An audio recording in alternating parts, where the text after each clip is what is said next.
Good evening प्यारे बच्चों, एक बार फिर से नए टॉपिक के साथ मैं प्रवीण कुमार अपूर्व एजुकेशन क्लास में आपका स्वागत करता हूं। आज का हमारा जो टॉपिक है, हमारी जो क्लास रहने वाली है वो जो आप पीछे की क्लास पढ़ चुके हैं उससे आगे की क्लास है ज्योग्राफी की।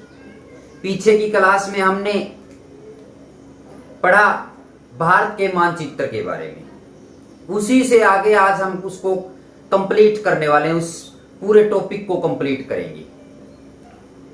जो पीछे की क्लास आपने देखी उससे आगे इसमें हम पढ़ेंगे जो आपको कॉमन सा बता दिया गया था कि आगे की क्लास में हम पढ़ने वाले हैं। आज हम पढ़ेंगे भारत के पड़ोसी देशों के बारे में, भारत के पड़ोसी देशों के बारे में कि कौन कौन से देश की सीमा भारत के साथ लगती है, कुल कितनी लगती है, कितने किलोमीटर एरिया को घेरती है। पीछे का आपने जो टॉपिक कवर किया उसमें आपने पढ़ा था कि भारत के मध्य से होकर कौन सी रेखा गुजरती है, भारत का मानक समय कहां से लिया गया है। इस प्रकार से आपने पढ़ा था लैटिट्यूड और लॉन्ग लैटिट्यूड के बारे में, अक्षांश और देशांतर के बारे में, क्षेत्रफल के बारे में, और आज हम पढ़ेंगे पड़ोसी देशों के बारे में। हमारी क्लास एक दूसरे के साथ जुड़ती हुई चलेगी। जैसे हम पहली सीढ़ी पार करते तभी दूसरी सीढ़ी आएगी, फिर तीसरी आएगी, तब जाके आखिर सीढ़ी आएगी। यानी कि सीधी सी बात है जी, मंजिल। अगर हम किसी काम की शुरुआत ही नहीं करेंगे तो हमें बड़ा कठिन लगेगा। किसी भी काम की शुरुआत आप कीजिएगा, आगे बढ़ते समय आपको देर नहीं लगेगी, बिल्कुल समय नहीं लगेगा। केवल उस काम को शुरू करने की आपने कोशिश करनी और उस काम को शुरू करना है, बस शुरुआत करनी किसी काम को शुरू करने की। फिर आप देखिएगा आगे जो जो समय बढ़ेगा, जो जो सीढ़ी आगे आप मुकाम हासिल करते जाएंगे। तो हमारा जो आज का विषय है, कल के टॉपिक को हमने आधा छोड़ा था, आज हम इसको कवर करेंगे आज की क्लास में। तो कल की क्लास में हमने एक चीज पढ़ी थी, ये वाली प्यारे बच्चों, अगर आपको ध्यान है 23.5 डिग्री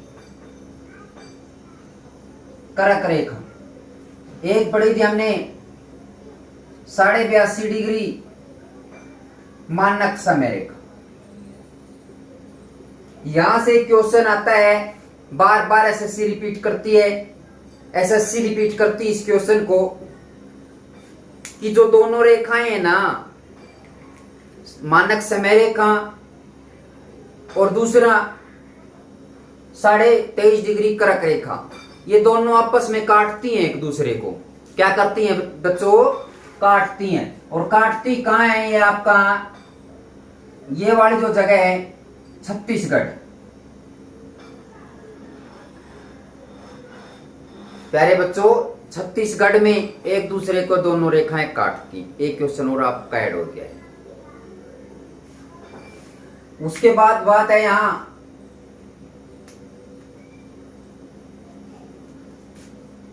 उत्तर प्रदेश की। ये जो उत्तर प्रदेश है, उत्तर प्रदेश का एक ऐसा जिला है, उत्तर प्रदेश एक ऐसी जगह है, एक ऐसा राज्य है जो कि अपने पड़ोसी 8 राज्यों के साथ सीमा बनाता है। 8 राज्य है और एक केंद्र शासित प्रदेश है अभी दिल्ली। 8 राज्यों के साथ उत्तर प्रदेश अपनी सीमा साझा करता है और एक केंद्र शासित प्रदेश दिल्ली के साथ अपनी सीमा साझा करता है। अब वो राज्य कौन कौन से हैं, पड़ोसी राज्य कौन कौन से हैं, सबसे ज्यादा सबसे कम भी आएगा इसमें। तो क्या है, उत्तर प्रदेश किसके साथ में अपनी सीमा रेखा साझा करता है? मैं लिख देता हूं यहां प्यारे बच्चों, आप नोट कर सकते हैं इसको। क्या? उत्तराखंड है। उत्तराखंड, हिमाचल,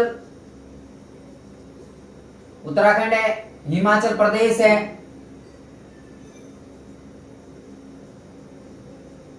हरियाणा है, राजस्थान है, मध्य प्रदेश है, छत्तीसगढ़ है, झारखंड है, बिहार है। 1 2 3 4 5 6 7 और ये आपका 8 और एक केंद्र शासित प्रदेश है जी दिल्ली। ये है प्यारे बच्चों 8 राज्य और एक केंद्र शासित प्रदेश के साथ उत्तर प्रदेश अपनी सीमा साझा करता है। दूसरा, एक जो आपका ये उत्तर प्रदेश है, उत्तर प्रदेश के अंदर एक ये जिला है यहां सोनभद्र। उत्तर प्रदेश का जिला सोनभद्र एक ऐसा जिला है जो 4 राज्यों के साथ टच करता है। 4 राज्यों के साथ टच करता है। जिस प्रकार से हरियाणा के अंदर 2 क्वेश्चन बनते हैं कि हरियाणा का ऐसा कौन सा जिला है जो किसी अन्य देश के साथ सीमा साझा नहीं करता है। प्यारे बच्चों, हरियाणा के जो एग्जाम होते हैं उसके अंदर पूछा जाता है क्वेश्चन। तो पहले अकेला एकमात्र ऐसा जिला था रोहतक, परंतु भिवानी को तोड़कर एक नया जिला और बना दिया गया है चरखी दादरी। तो वर्तमान में चरखी दादरी भी उसके अंदर जुड़ गया है। तो 2 जिले हरियाणा के ऐसे प्यारे बच्चों जो किसी भी राज्य के साथ अपनी सीमा नहीं लगाते, सीमा टच नहीं करती उनकी। बाकी लगभग हरियाणा के अंदर सभी जिले ऐसे हैं जो किसी दूसरे स्टेट के साथ में अपनी सीमा साझा करते हैं। तो ये आपका यहाँ सोनभद्र है, ये 4 राज्यों के साथ अपनी सीमा साझा करता है। कौन कौन से हैं यहां लिख देता हूं मैं। छत्तीसगढ़, मध्य प्रदेश, बिहार और झारखंड। ये 4 ऐसे राज्य हैं जो सोनभद्र को यहां से टच करते हैं।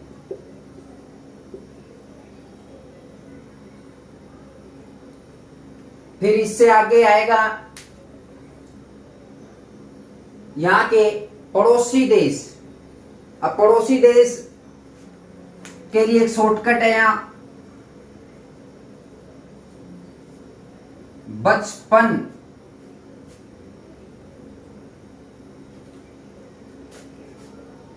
बचपन में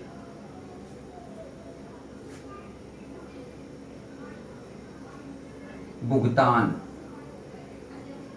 बचपन में भुगतान किया।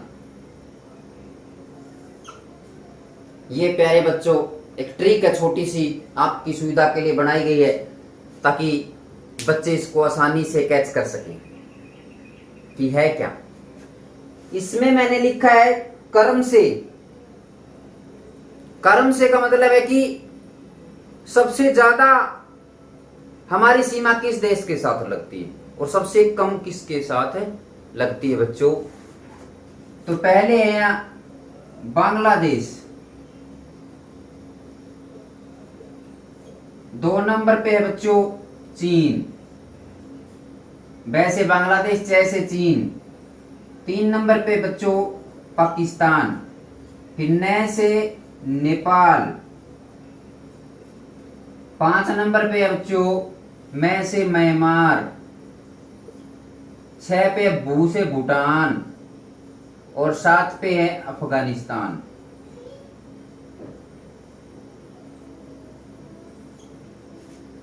ये है भाई सथलीय सीमा।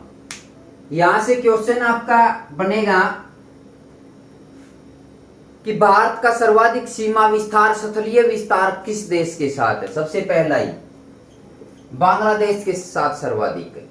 सबसे कम किसके साथ है? अफगानिस्तान के साथ है बच्चों, अफगानिस्तान के साथ सबसे कम है। कुल कितने देशों के साथ भारतीय सीमा लगी हुई है? 7 देशों के साथ है भाई। कितने देशों के साथ है? 7 देशों के साथ। बात करते हैं बांग्लादेश की। तो ये है यहां बांग्लादेश। अगर बांग्लादेश के बारे में पूछा जाए तो बांग्लादेश का एक एचएसएससी काफी बार प्रश्न रिपीट कर चुकी पूछ चुकी है, एसएससी में भी आता है काफी बार। +2 लेवल CHSL के एग्जाम होते हैं जो, कि बांग्लादेश पूर्णतः अस्तित्व में कब आया, बांग्लादेश एक देश कब बना? 1971 में बच्चों, 1971 में पूर्णतः अस्तित्व में आ गया, पूर्ण बांग्लादेश बन गया जी, एक पूर्ण देश के रूप में आ गया 1971 के अंदर। इसी के साथ हमारे देश की सर्वाधिक सीमा विस्तार है 4096 लगभग 7 किलोमीटर के आसपास सीमा लगी हुई हमारी बांग्लादेश के साथ, और लगभग 5 राज्यों को बांग्लादेश की सीमा टच करती है, या भारत के 5 राज्य बांग्लादेश की सीमा से टच करते हैं, बांग्लादेश की सीमा से टच करते हैं भाई। आगे है चीन, चीन के साथ है भाई 3488 किलोमीटर, और चीन के साथ भी हमारे 5 राज्य लगे हुए हैं। चीन के बाद है पाकिस्तान, पाकिस्तान के साथ है ये वाली सीमा 3233 किलोमीटर, और इसके साथ भी हमारे 5 राज्य सीमा साझा करते हैं। फिर उसके बाद है नेपाल, ये यहां नेपाल है, पूरा का पूरा हिमालय श्रेणी, हिमालय पर्वत श्रृंखला यहां से यहां तक, तो नेपाल है। नेपाल के साथ 1751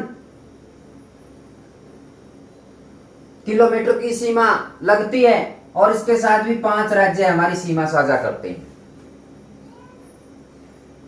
उसके बाद आपका म्यांमार है, म्यांमार के साथ 1643 किलोमीटर सीमा लगी हुई है हमारी। फिर है भूटान, भूटान के साथ 699 किलोमीटर की सीमा लगी हुई है। फिर जो है अफगानिस्तान है, अफगानिस्तान के साथ 106 किलोमीटर की, और एक ही राज्य मात्र जम्मू कश्मीर इसके साथ सीमा साझा करता है। कुल मिलाकर लगभग 15,106 किलोमीटर। मैं आपको पहले बता चुका हूं, सतलीय सीमा, सतलीय सीमा, अब सतलीय सीमा है 15,106.7 किलोमीटर, या कहीं स्रोत में लिखा होता है 15,200 किलोमीटर। प्यारे बच्चों, अगर आप इसको टोटल को जोड़ेंगे इन देशों के साथ, 7 देशों की जो सीमा मैंने आपको भी बताई है, तो लगभग 15,106.7 किलोमीटर के आसपास बनेगी जो हमारी सतलीय सीमा है। फिर से आपसे पूछना चाहूंगा, ये जो वाली है, ये जो सीमा है हमारी, इसको बोलते हैं तटीय सीमा। तटीय जी 7516.6 किलोमीटर, 7516.6 किलोमीटर हमारी तटीय सीमा है। सर्वाधिक सीमा यहां गुजरात के साथ, सर्वाधिक गुजरात के साथ में हमारी सीमा लगी हुई है, और सबसे कम गोवा के साथ में, सबसे कम गोवा के साथ में। अब यहां से अगर मानचित्र में आप देखते हैं,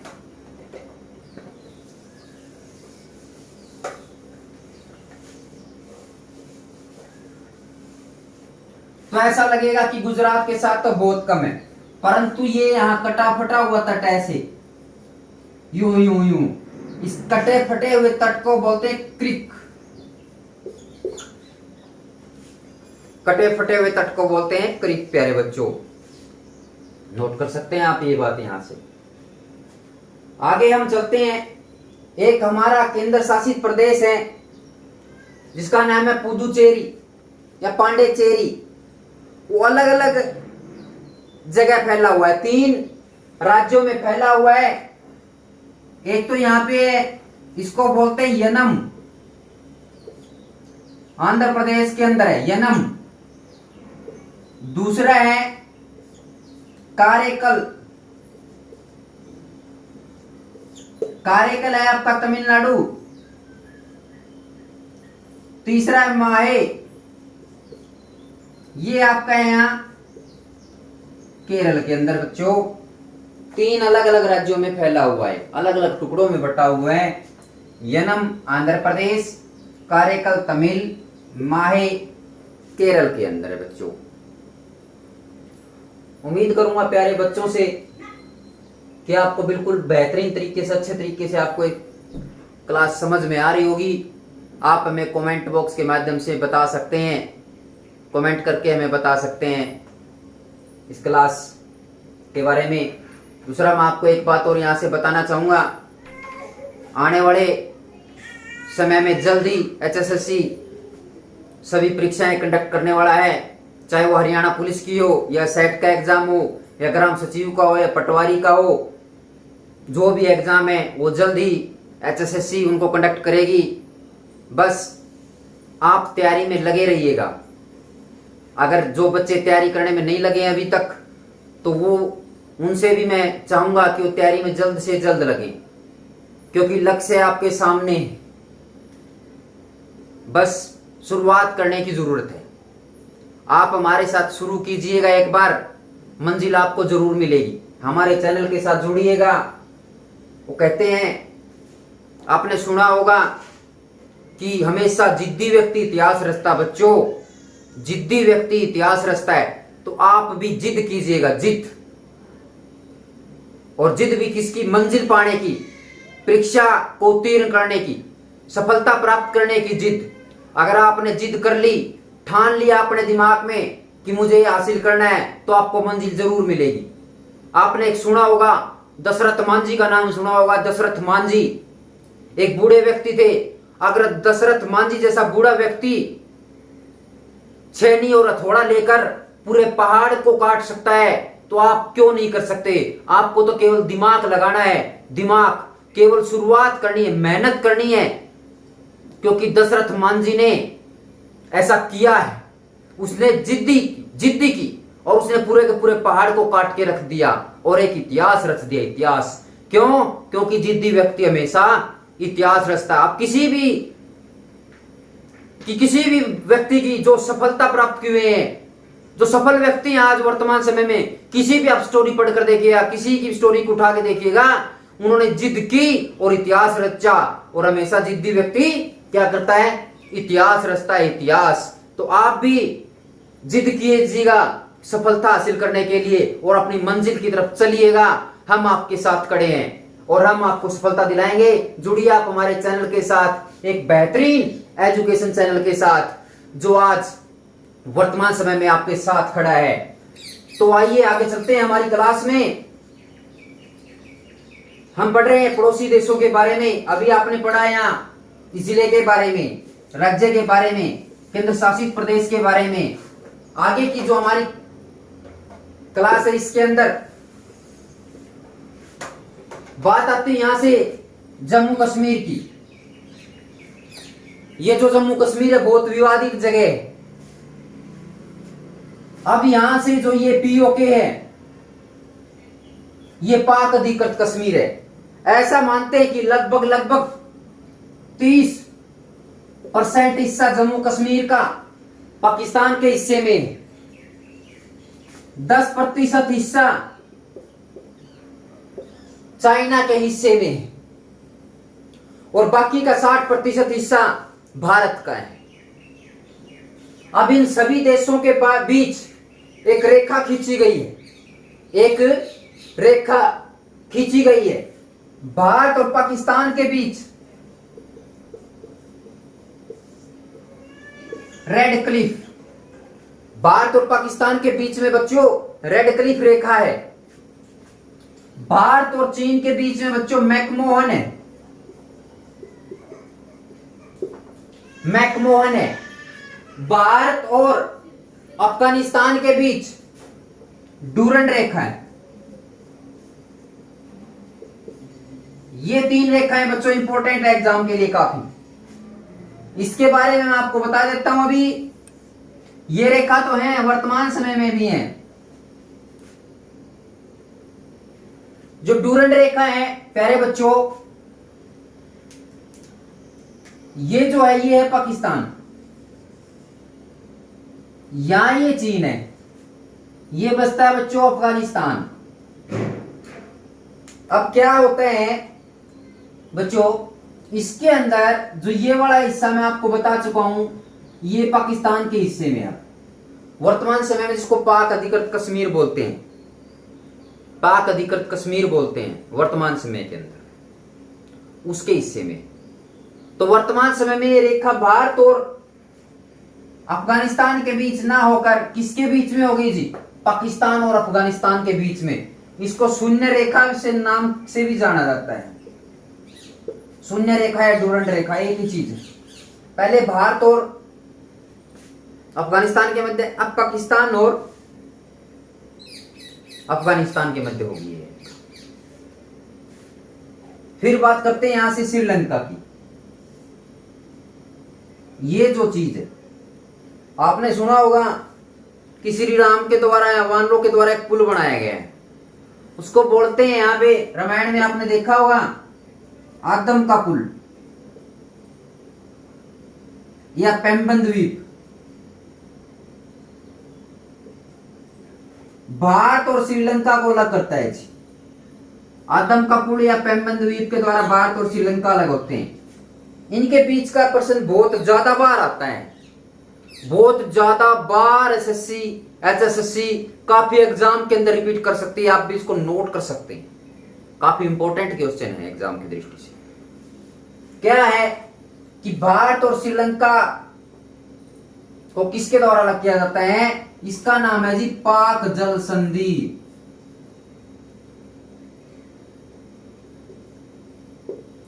पाक जल डमरू, पाक जल स्ट्रेट, या भी लिखा आदम का पुल, ये सारे इसी के नाम है भाई। और ऑप्शन मिलेगा आपको भारत पाकिस्तान, भारत श्रीलंका, भारत बांग्लादेश, भारत चीन। क्योंकि कई बार जिस बच्चे ने पढ़ा नहीं है तो उसके लिए प्रॉब्लम क्रिएट होती है, दिक्कत होती है। पाक का नाम आ गया तो इसका मतलब वो सोचेगा कि भारत और पाकिस्तान के मध्य ही है, परंतु है किसके मध्य? वास्तविक रूप में भारत और श्रीलंका के मध्य ये है जी। पाक जल संधि, पाक जल डमरू और पाक जल स्ट्रेट या आदम का पुल इसको बोलते हैं प्यारे बच्चों। ठीक है जी।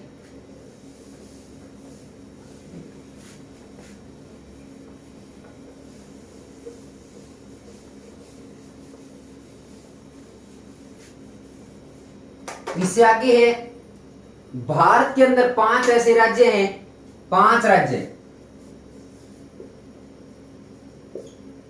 जो किसी भी अन्य देश के साथ सीमा नहीं लगती है या सीमा नहीं लगाते या सीमा साझा नहीं करते। अब 5 कौन कौन से हैं भाई? सबसे पहले तो क्या आएगा आपका? हरियाणा, हमारा प्यारा दूध दही का खाना हरा भरा हरियाणा सबसे पहले आएगा हरियाणा। 2 नंबर पे छत्तीसगढ़, 3 नंबर पे यहां ये तेलंगाना जो नया बनाया था,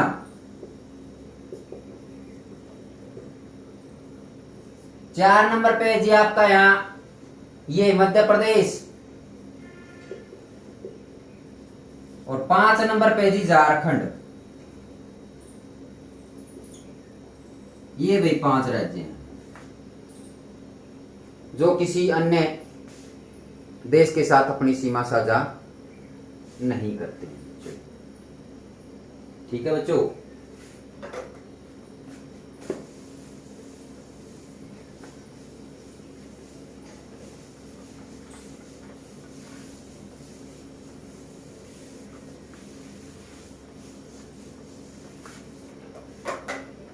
अब बात आती है यहां से कि इस टॉपिक्स के अंदर से क्वेश्चन कैसे बनेंगे। मैं आपको यहां से प्रश्न बता रहा हूं 5-7 कि जो एसएससी पूछती है या अन्य एग्जाम के अंदर पूछे जाते हैं। क्वेश्चन कैसे आएंगे लिखिएगा।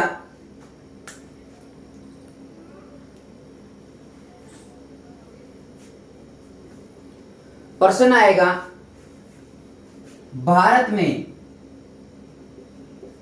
या भारत के किस राज्य का, भारत के किस राज्य का समुद्री तट,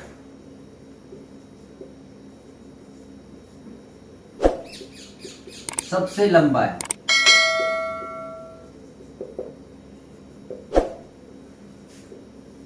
क्वेश्चन नंबर 1। क्वेश्चन नंबर 2, कर्क रेखा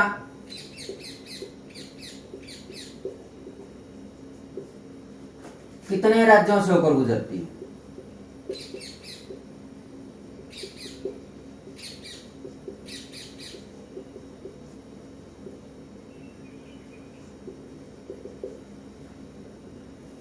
क्वेश्चन नंबर 3,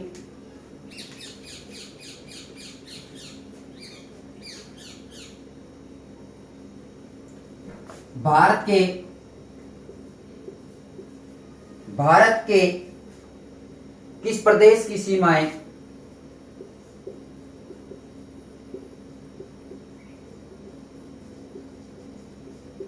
भारत के किस प्रदेश की सीमाएं 3 देश नेपाल, भूटान एवं चीन से लगती है? चीन से लगती है।